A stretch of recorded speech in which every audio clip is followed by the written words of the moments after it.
Memory of childhood जो story है ना, ये स्टोरी 2 पार्टों में बटा हुआ है विशेष रूप से। ये पार्ट पहला क्या है तो एक the cutting of my long hair, दूसरा स्टोरी क्या है तो we too are human being. ये लिखा गया बामा के द्वारा, दूसरा कौन है the cutting of my long hair जो जिम कालासा के द्वारा लिखा गया। ये 2 स्टोरी है, 2 पार्ट में ये कहानी को बांटा गया। अब ये कहानी जो विशेष रूप से ना ऑटोबायोग्राफी है राइटर का।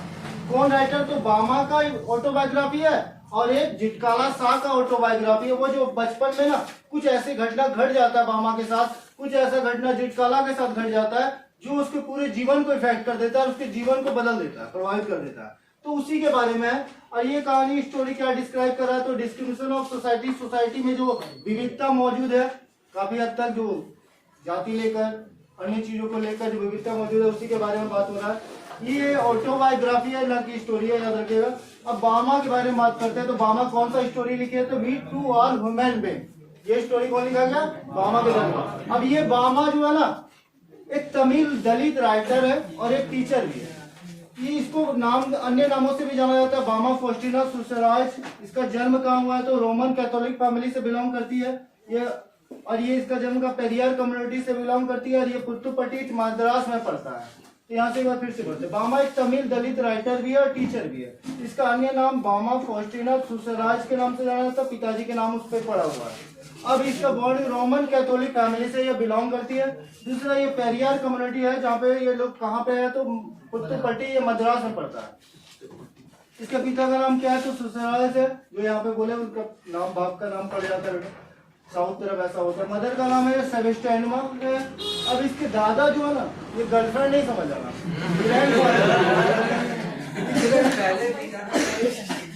वही सुनना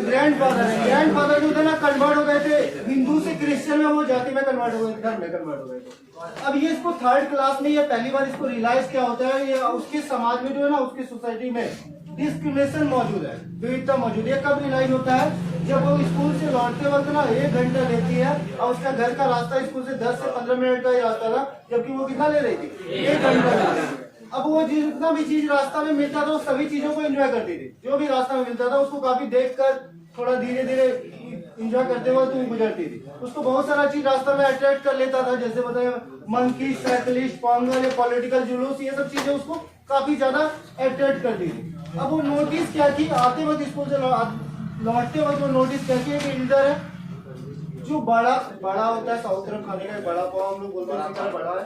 ये बड़ा जो है लैंडलॉर्ड को देता है और उसको बिना टच किए हुए, मतलब एक स्टिक से टच किया हुआ रहता है, उसको लैंडलॉर्ड को देता है, तो उसको काफी मजा लगता है। अब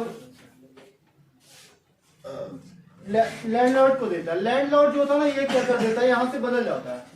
यहाँ पे बामा जो थी पूरा स्टोरी जो होता है अपने भाई एल्डर ब्रदर अन्ना को बताता है। अन्ना को वो मजाक से बताती है, अन्ना उसको बताता है तब अनटचेबिलिटी के बारे में। पहली बार वो अनटचेबिलिटी के बारे में यही जानती है कि समाज में जो है छुआछूत या डिस्क्रिमिनेशन मौजूद है हम लोग के जाति में। तो यहीं पे पता चलता है, जब उसको पता चलता है क्या एक एल्डर जो है बड़ा दिया लैंडलॉर्ड को, और लैंडलॉर्ड जो है वो पार्सल खोला और उसको बिना टच किए हुए लाया था, स्टिक से लाया था, विदाउट टचिंग। पता ही होगा जब समरी दिए होंगे तो ये लैंडलॉर्ड जो दिया था। अब वो क्या हुआ, लैंडलॉर्ड जो था उसको जरा सा भी दिया नहीं और बिना पार्सल खोला और खुद ही खा गया, तो उसको बड़ा मजाक फील हुआ। तो भाई यहाँ से पूरा स्टोरी बामा किसको बताती है तो अन्ना से ही पता चलता है उसको अनटचेबिलिटी के बारे में, डिस्क्रिमिनेशन ऑफ कास्ट के बारे में, सोसाइटी में जो डिस्क्रिमिनेशन था। अब अन्ना उसको एडवाइस देते हैं कि स्टडी हार्ड। बड़ा भाई का एल्डर ब्रदर था, वो यूनिवर्सिटी में पढ़ता है। अन्ना कहाँ पढ़ता है तो यूनिवर्सिटी में है, याद रखिएगा, थोड़ा तो बाद में लिख लीजिएगा। अब ये जो है पूरा एडवाइस करता है कि स्टडी हार्ड करो, ज्यादा कठिन मेहनत करो, जो उसके जीवन पर काफी कठिन प्रभाव छोड़ता है, जिसके कारण वो काफी ज्यादा मेहनत करती है, काफी ज्यादा तेजी से आगे बढ़ना चाहती है। उसको लगता है स्टडी। इसके बाद एजुकेशन जो है कहीं ना कहीं यही चीज एक ऐसा माध्यम है जो डिस्क्रिमिनेशन खत्म कर सकता है, समाज में विविधता दूर कर सकता है। तो यही चीज के लिए उसका इंप्रेशन बहुत गहरा पड़ गया था जो उन्होंने एडवाइस किया था। अब वो उसके लिए काफी कठिन है। अब यहाँ से बढ़ेगा, ये तो बामा का स्टोरी था। अब दूसरा स्टोरी समझने की कोशिश कीजिएगा। जिटकाला सा जो यंगकोटन डकोटा राइटर है, ये अमेरिकन राइटर है, नेटिव प्लेयर, स्थानीय निवासी है। फर्स्ट डे इसका कहाँ गुजरता है तो लैंड ऑफ एप्पल, एक जगह जैसे नहीं होता सेबू का जमीन, जैसे धरती पर स्वर्ग हम लोग कश्मीर को बोलते हैं वैसे है। तो फर्स्ट डे इसका कहाँ पर है तो मिशनरी कॉपर बोर्डिंग स्कूल में ये पहला दिन जाती है। पहला दिन जो जाती है तो उसको गले बाटपटा फील होता है, वो एक तरह का अनकस्टम होती है, वहाँ के रूल रेगुलेशन से मतलब अनादि होती है, अपरिचित होती है, वो कभी फैमिलियर नहीं होती है। जो भी वहाँ का रूल होता है, कस्टम होता है, प्रोसीडर होता है, वो सारा चीजें वो क्या होती है, अनकस्टम होती है। तो ऐसी स्थिति में वो देखती है कि वहाँ की लड़कियां जो है ना काफी टाइट क्लूज फिटिंग ड्रेस पहना हुआ है, छोटा बाल रखा हुआ है, टाइट ड्रेस है, छोटा ड्रेस है, शॉर्ट ड्रेस पहनती है, तो उसको बहुत अटपटा फील होता है ये सब चीजों। अब वहाँ इसके बाद वो रोने लगती है जब नया इन्वायरमेंट उसको मिलता है। इन्वायरमेंट बहुत डिफरेंट था, कई एक इन्वायरमेंट छोड़कर हम लोग दूसरे इन्वायरमेंट में जब जाते हैं तो वहाँ रोने लगता है, मतलब उसका थोड़ा सा दुख बढ़ जाता है। तो वो क्या हुआ, उसका न्यू इन्वायरमेंट था तो वो उसको काफी हद तक रोने लगी। अब कल्चर डिफरेंट था, अब उसको वहाँ पे खाने का एक रूल था टेबल पे, तो वहां पर भी वो एम्ब्रेस महसूस करती है। ब्रेकफास्ट टेबल पे वो ईटिंग बाय फार्मूला था, एक फार्मूला था जिसके द्वारा खाया था, मतलब बिना बोले ही खाना, शालीनता सिखाओ भाई, आवाज नहीं करना। तो उस फार्मूला का नाम दिया गया था सेट पैटर्न ऑफ ईटिंग। अब उस फार्मूला को क्या बोला जाता था, set pattern of eating decorum, मतलब शालीनता सिखाना है। अब वो ईटिंग बाय फार्मूला उसका नाम कहा जाता था। अब उसी समय जुडविन जो थी, चिटकाला सा को क्या बोलती है, तुम्हारा हेयर कट किया जाएगा। और उसको विक्टिम महसूस करती है, मतलब एक तरह का नहीं होता अपमानित या कोई दोषी टाइप का फील वो करने लगती है। उसकी माँ बोली थी छोटा बाल वही रखता है ना जो किसी भी तरह का मॉडर्न या कॉर्डली लोग रखता है, मतलब नचनिया लोग रखता है या तो फिर शो करने वाला ही रखता है। तो यहाँ पर ये बोला गया था, उसकी माँ बोली थी। तो इसको जब पता चलता है कि छोटा बाल काटा जाएगा तो ये काफी हद तक क्या महसूस करती है, ऑपरेशन विक्टिम महसूस करती है काफी हद तक। इसकी माँ वही फिर हो गया, तो ये इसके लिए काफी अपमानित महसूस करती है बिकॉज ऑफ इंडिजिनाइटाइज। इसको अपमानित याद रखना, नया वर्ड यूज कर लिया।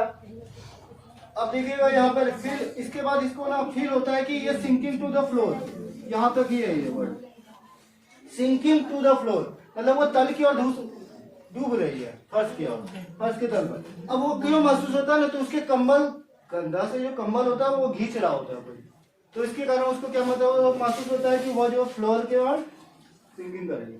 तो वो होती है, याद रखिए। अब यहाँ पे सारा ऑब्जेक्टिव हम बोलते हैं, आप लोग नहीं बोलिएगा, फिर बात करेंगे, ठीक है। मेमोरी ऑफ चाइल्डहुड जो है, इसका राइटर जिटकाला सा ओबामा दोनों है, दो पार्ट में स्टोरी बना हुआ है। The cutting of love my hair का राइटर कौन है तो जिटकाला सा है। विद ट्रू और ह्यूमन बीइंग का राइटर कौन है तो ओबामा। अब ये मेमोरी ऑफ चाइल्डहुड जो डिस्क्राइब क्या करता है तो डिस्क्रिमिनेशन ऑफ सोसाइटी के बारे में डिस्क्राइब करता है। ये एक स्टोरी नहीं है, एक ऑटोबायोग्राफी है। अब ये बामा का बारे, बामा एक दलित डायरेक्टर और टीचर भी है। बामा जो है रोमन कैथोलिक फैमिली से बिलोंग करती है। मामा जो है पेरियार कम्युनिटी है, पुत्तुपट्टी से वहाँ पे है, वो पेरियार कम्युनिटी पुत्तुपट्टी में, ये मद्रास में पढ़ता है। अब मामा का पिताजी का नाम सुसेराज है, माता का नाम सेलेस्टिनोमा है। इसके दादा जो थे, ग्रैंडफादर जो थे, अपने हिंदू कन्वर्ट किसमें, क्रिश्चियन में कन्वर्ट हो गए थे।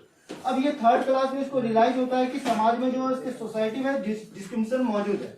अब वो स्कूल से लौटते वक्त जो है 1 आवर लेती है, जबकि वास्तविक रास्ता जो था 10-15 मिनट का ही था। अब वो एंजॉय, जो भी रास्ता में उसको मिलता है उसको फन के साथ एंजॉय करते हुए गुजारती है। उसको बहुत सारा चीज रोड में जो भी मिलता है अट्रैक्ट करता है, जैसे मंकी, साइकिलिस्ट, पोंगल, क्वालिटी का जुलूस या फिर अन्य तरह का सर्विंग टी, ये सब चीजें जो होती है काफी अट्रैक्ट करती है। अब वो नोटिस करती है एल्डर जो है बड़ा लैंडलॉर्ड को देता है विदाउट टैक्स की, वो स्टिंग के साथ, स्टिंग मतलब स्टडी पकड़ा हुआ, उससे इसका वो लैंडलॉर्ड जो होता है अन्ना से पूछता है तुम किस स्टेट में रहते हो, विच स्टेट यू लिव। तो ये पूछता है, तो ये जानना चाहता था कि तू पता चलेगा किस स्टेट में रहता है, उसे उसका कास्ट के बारे में पता चल जाता है। इसलिए वो उससे पूछता है, कौन पूछता है, लैंडलॉर्ड, कि तुम कौन से स्टेट में रहते हो, ताकि उसका कास्ट को जान सके। अब वो सारा बामा जो होती है पूरा स्टोरी अन्ना को बताती है। अन्ना कौन है तो बामा का एल्डर ब्रदर है और ये यूनिवर्सिटी में पढ़ता है। अन्ना जो होती है तब बताता है अपने भाई बामा को पूरा की समाज में जो है अनटचेबिलिटी, डिस्क्रिमिनेशन, कास्ट मौजूद है हम लोग के सोसाइटी में। अब वो एडवाइस देते हैं, अन्ना एडवाइस देता है कि स्टडी हार्ड करने के लिए वो ज्यादा कठिन मेहनत करता है कि स्टडी एजुकेशन ये जो है ये डिस्क्रिमिनेशन और अनटचेबिलिटी को खत्म कर सकता है। अब वो जो होता है काफी डीप इंप्रेशन पड़ता है कि अन्ना पे। अब आगे देखिए स्टोरी है जिटकाला सा। जिटकाला सा जो है ये हमको डकोटा राइटर है, ये अमेरिकन नेटिव है अब ये इसका फर्स्ट डे कहाँ गुजरा है, तो मिसेली कॉकर बोर्डिंग स्कूल में गुजरा है। अब फर्स्ट डे जो था वहाँ पे जब स्कूल में जाती है तो वो क्या होता है, पूरा रूल और कस्टम और प्रोसीजर बहुत डिफरेंट था। अब वो जो होता है वहाँ देखती है गर्ल्स क्या पहनी है, तो क्लोज फिटिंग ड्रेस पहनी है, शॉर्ट टाइट ड्रेस है। वो इसके नया इन्वायरमेंट और कल्चर डिफरेंट होने के कारण वो रोने लगती है, ट्राई करने लगती है। इसके बाद वो देखती है इम्प्रेस महसूस करती है ब्रेकफास्ट टेबल पे, क्योंकि वहाँ पे एक फार्मूला के द्वारा खाया जाता था, safe pattern of eating decorum. अब ये फार्मूला जो होता है ईटिंग बाय फार्मूला इसको बोला जाता है। अभी जुडवीन जो थी डिटकाला को बताया, क्या बताया, तो उसका हेयर को कट किया जाएगा। अब वो ऑप्रेस और विक्टिम महसूस करने लगे थे, क्योंकि उसकी माँ का कहना था कि छोटा हेयर वही रखता है जो विशेष रूप से कौन होता है, मॉर्नर या कॉर्डली लोग रखता है, मतलब वही शॉक करने वाला या फिर अब उसको लास्ट में फिर क्या होता है कि सिंकिंग कर रही है फ्लोर की ओर, क्योंकि उसका जो ब्लैंक कंबल जो होता है कोई कंधा से खींच रहा था, तो उसके ये महसूस होता है वो तड़के और धसते हैं। अब ये पूरा स्टोरी था। अब यहाँ से सारा इससे पूछते हैं, बोलते जा रहा आप तुम लोग पहले इसको ब्लॉक करना है।